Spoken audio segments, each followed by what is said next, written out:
Bienvenidos un día más a nuestro tiempo devocional. Estamos considerando la oración modelo, las palabras más famosas de Jesús, las cuales podemos encontrar en los Evangelios. Nosotros estamos siguiendo Mateo capítulo 6 y a partir del versículo 5 dice así: Cuando oréis no seáis como los hipócritas, porque a ellos les encanta orar de pie en las sinagogas y en las esquinas de las plazas para que la gente los vea. Os aseguro que ya han obtenido toda su recompensa. Pero tú, cuando te pongas a orar, entra en tu cuarto, cierra la puerta y ora a tu Padre que está en lo secreto. Así tu Padre que ve en lo secreto, ve en lo que se hace en secreto, te recompensará. Y al orar, no habléis solo por hablar, como hacen los gentiles, porque ellos se imaginan que serán escuchados por sus muchas palabras. No seáis como ellos, porque vuestro Padre sabe lo que necesitáis antes que se lo pidáis. Vosotros debéis orar así: Padre nuestro que estás en el cielo, santificado sea tu nombre, venga tu reino, hágase tu voluntad en la tierra como en el cielo. Danos hoy nuestro pan cotidiano, perdónanos nuestras deudas como también nosotros hemos perdonado a nuestros deudores, y no nos dejes caer en tentación, sino líbranos del maligno. Sería realmente algo increíble, algo maravillosamente bueno, que todas aquellas personas que recitan las palabras de la oración del Padre Nuestro realmente supieran algo de lo que están diciendo. Porque, por desgracia, la mayoría de las personas la recitan, como hemos dicho, como la tabla de multiplicar, como una fórmula mágica, algo que se aprende de memoria, creyendo que esto es todo lo que Dios está pidiendo. Y de hecho se esfuerzan en hacer vanas repeticiones y palabrerías, palabras vacías, que no tienen ningún significado. No solamente porque sean estas del Padre Nuestro, sino cualquier otra que no provenga de un corazón que de verdad ha conocido a Dios como su Padre, no tiene ningún valor. Pero ya hemos considerado que la paternidad de Dios lo es todo, y también Dios es el primero, lo primero en nuestras oraciones, en cada una de nuestras oraciones. Por eso Jesús da como este esquema de oración, da como estas pautas que deben regir la oración del cristiano verdadero, del discípulo verdadero del Señor. Y hemos estado considerando lo que significa que Dios sea nuestro Padre y que Él, como nuestro Padre, pues está al control, cuida de cada uno de nosotros. Hemos estado considerando esto. Vamos a fijarnos por un momento en las peticiones que tenemos aquí. Las peticiones son: venga tu reino, hágase tu voluntad, así en el cielo, así en la tierra como en el cielo. Y luego las 3 P's, podemos decir: pan, perdón, protección. Fijémonos que después de la alabanza y después de también una petición alabanza, podemos decir las dos cosas juntas, santificado sea tu nombre, hay una petición bien clara allí y un anhelo del corazón, que es el reino de Dios, es la voluntad de Dios por encima de todas las cosas. Eso es orar. Orar es someternos a la voluntad de Dios, queriendo que su reino se manifieste, por supuesto, en nuestras vidas y también en las vidas de aquellos que nos rodean. Que en este mundo se haga, por fin, toda la voluntad de Dios, como se hace también en el cielo. En el cielo se hace toda la voluntad de Dios siempre, y en la tierra también debería hacerse. Entonces, Dios como Padre y las cosas del Padre en primer lugar, porque las cosas del Padre son también las nuestras, ya que por la fe hemos venido a ser hijos de Dios. Por lo tanto, la extensión del reino de Dios y la voluntad de Dios en nuestra vida debe de ser lo fundamental, lo principal. Esto es algo de vital importancia, porque la promesa que tenemos es que si pedimos alguna cosa conforme a su voluntad, pues Él nos oye. Luego entonces, cualquier cosa que pidamos que está fuera de la voluntad de Dios, evidentemente no vamos a tener la aprobación del Señor, no vamos a tener la bendición del Señor. Puede que tengamos lo que y nos hagamos con la nuestra, es decir, nos hagamos con la nuestra, obtengamos y tengamos lo que queremos, pero no vamos a tener la bendición de Dios, y eso va a ser el verdadero problema si está fuera de su voluntad. Así que decimos, hágase tu voluntad, aunque eso signifique las dificultades mayores, como Jesús pidió, hágase tu voluntad en Getsemaní. Pero las peticiones cotidianas también entran aquí, y para el Señor no hay ninguna diferencia entre lo espiritual y lo material, entre las necesidades perentorias, las necesidades básicas de nuestro cuerpo, como las necesidades espirituales, que están completamente juntas. No hay un mundo secular, un mundo humano, un mundo, digamos, material y un mundo espiritual. Esa dicotomía o esa distinción radical que hacen algunos es completamente contraria a la palabra de Dios, porque todo nuestro ser, nuestra alma, nuestro cuerpo, todo lo que somos pertenece a Dios y por lo tanto a Dios le incumbe. Y esta oración tiene que ver con algo tan básico como el sustento diario, el pan, algo tan de vital importancia como la paz que nos da el perdón de nuestros pecados y el perdonar a los que nos ofenden. Y evidentemente sentirnos perdonados, porque si hemos ofendido y no pedimos perdón, también dice Jesús que eso es contrario a su voluntad. Así que de una manera indirecta se infiere que la petición del perdón tiene que ver con pedir perdón a Dios, pedir perdón al prójimo y, por supuesto, perdonar.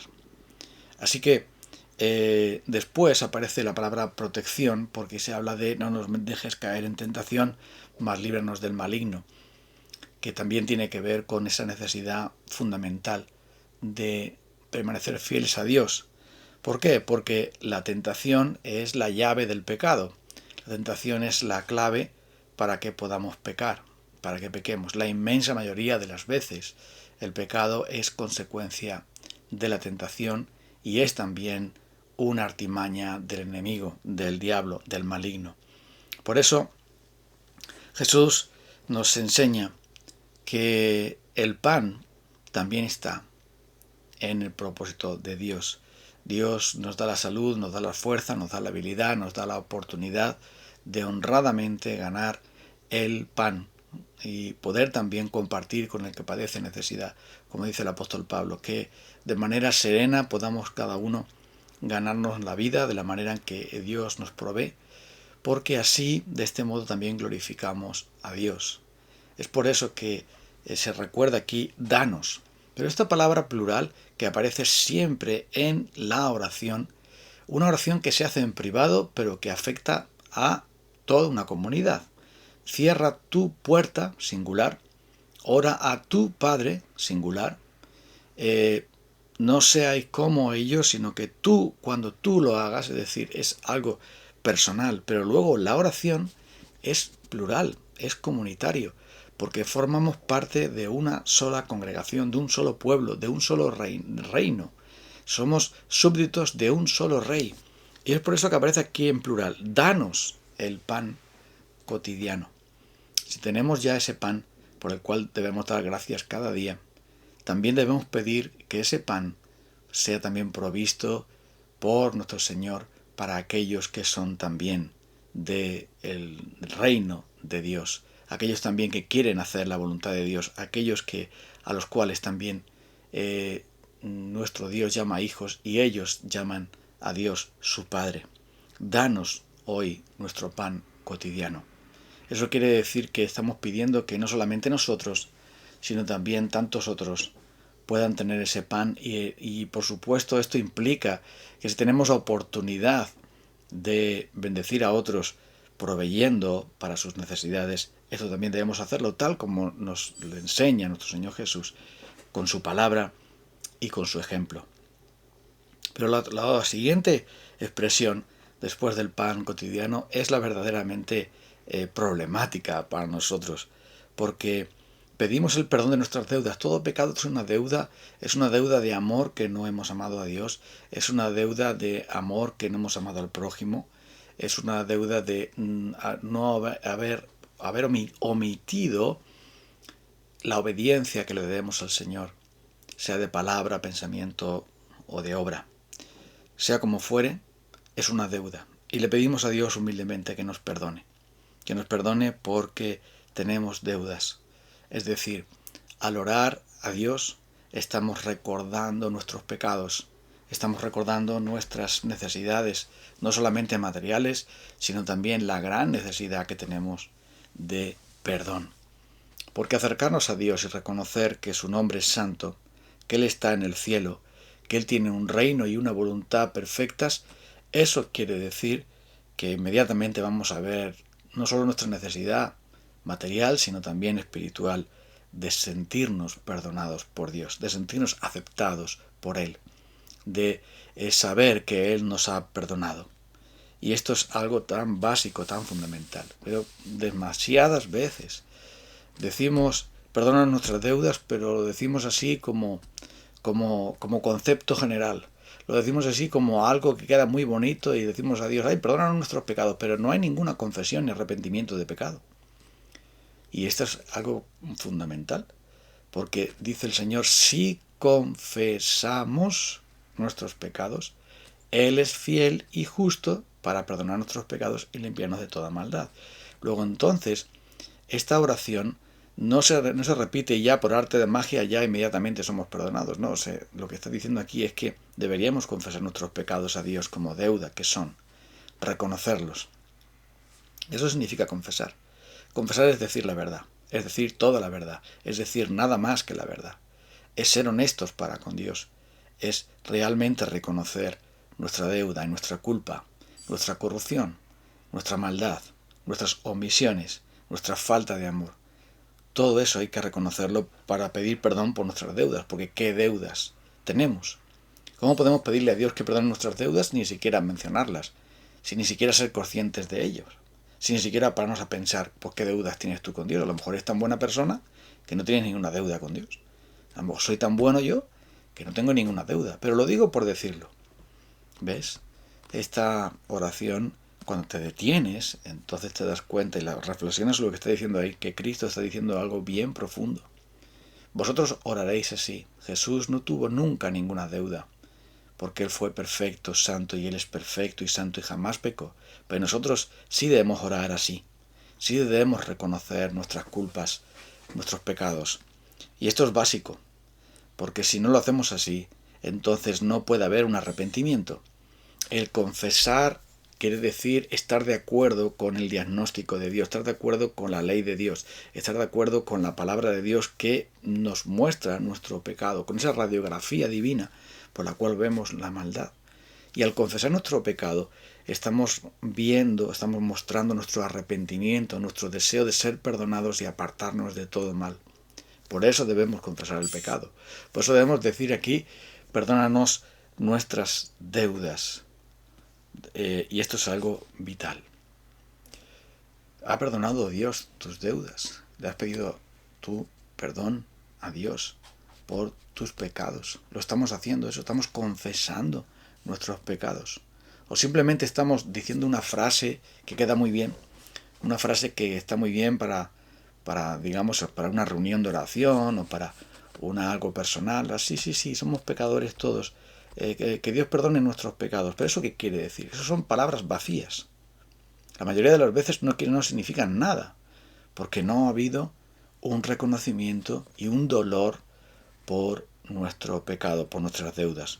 Entonces, el perdónanos implica un reconocimiento de la deuda, un arrepentimiento para con Dios, una fe en el Señor Jesucristo que nos limpia, una confesión de nuestros pecados delante de Él, para que así podamos recibir su perdón. Eso es lo que está diciendo aquí. Pero también llega la otra parte del perdonar a otros. Y esto es donde radicalmente nosotros fracasamos, muchas veces.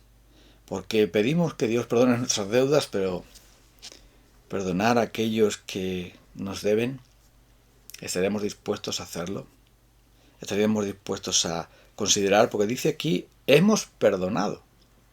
Es curioso esto, es un tiempo pasado. Hay otras versiones que dicen, como también nosotros perdonamos a nuestros deudores. ¿Pero eso qué quiere decir? Eso de que perdonamos. ¿Perdonamos cuándo? Cuando llega la ocasión, cuando llegó la ocasión. es más bien ambiguo, pero esta traducción es mucho mejor, porque dice, hemos perdonado. Lo que ha ocurrido con nosotros, Señor Dios Padre, es que yo ya he perdonado al que me ofendió. Por lo tanto, ahora vengo a pedir tu perdón humildemente. Yo ya he hecho lo que tú me mandas que tengo que hacer. Porque dice, si no perdonáis, versículo 14, sus ofensas, tampoco vuestro Padre os perdonará. Claro está. No podemos perdonar sin ser perdonados primero. No podemos perdonar si Dios no es nuestro Padre. No podemos perdonar si su reino y su voluntad no son lo primero. Si su santo nombre no es la motivación fundamental. Por eso necesitamos conocer a Dios. Vamos a dejarlo aquí.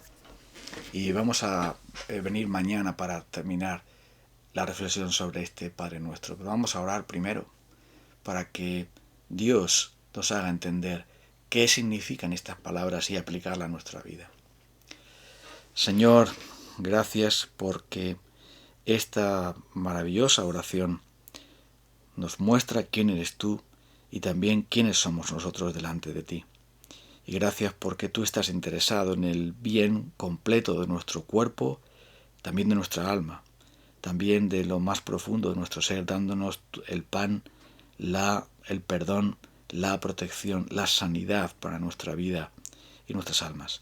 Ayúdanos a entender estas cosas y a ponerlas en práctica, porque tú eres nuestro Padre, por amor de Jesús. Amén. Estamos mañana de regreso.